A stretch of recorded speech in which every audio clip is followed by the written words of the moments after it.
In the Bible, it clearly states there is a chance we could be written out of the book of life. Exodus 32, 31 through 33, and Revelation 20:15.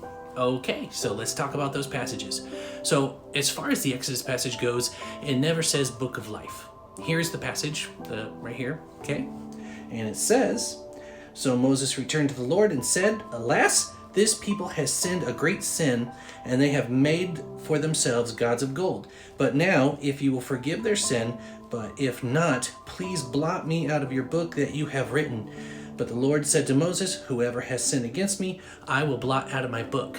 Now, God does mention a book. It does mention blotting, but it doesn't say book of life. It just says book that you've written. What we have to understand is that there is a language translation going on here.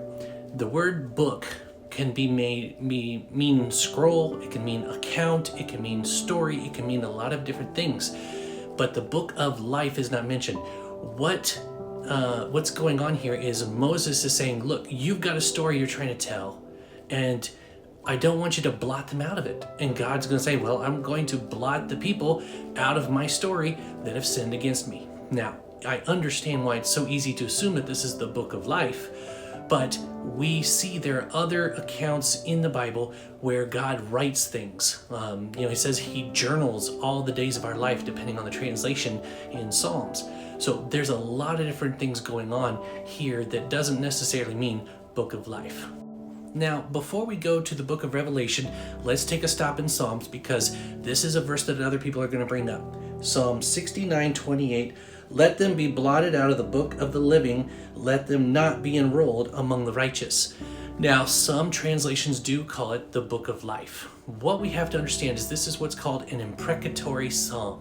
Imprecatory means calling down a curse. This is David who's frustrated and angry, and he's asking for God to avenge him, to get justice on his enemies, and he's asking for death. He's clearly asking for death, physical death.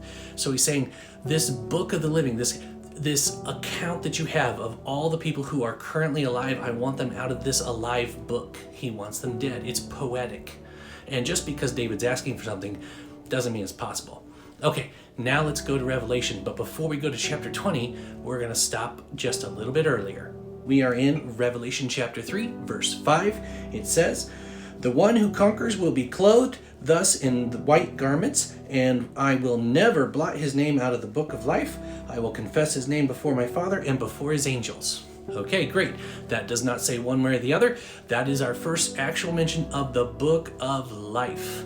So, this is important to mention because it's part of the whole story. He's saying, if you are redeemed, if you are the conquerors who are clothed in white garments, your name will never be blotted out. This is very important. This means, and I've had people ask this question, when you get to heaven, can you sin up there and then be thrown out? No. This right here, we can all agree, no. Once you're in heaven, you're good. Don't worry about it. All right, on to chapter 20, verse 15. "And if anyone's name it was not found in the book of life, he was thrown into the lake of fire." Okay, so basically, if your name's not in the book, well, you get the lake of fire. I hate to sound so flippant about it, but it's pretty simple. This does not say that anybody's name could be blotted out.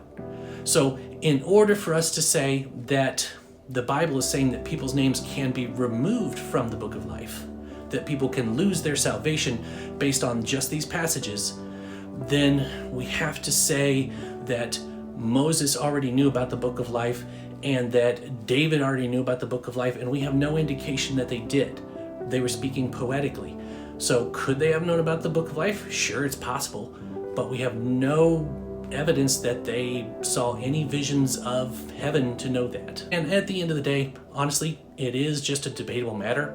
It does not matter whether or not you believe you can lose your salvation or not for the sake of gaining your salvation. What matters is that you know that you can be saved. And if you want to know how to be saved, go look at the pinned videos at the top of my page.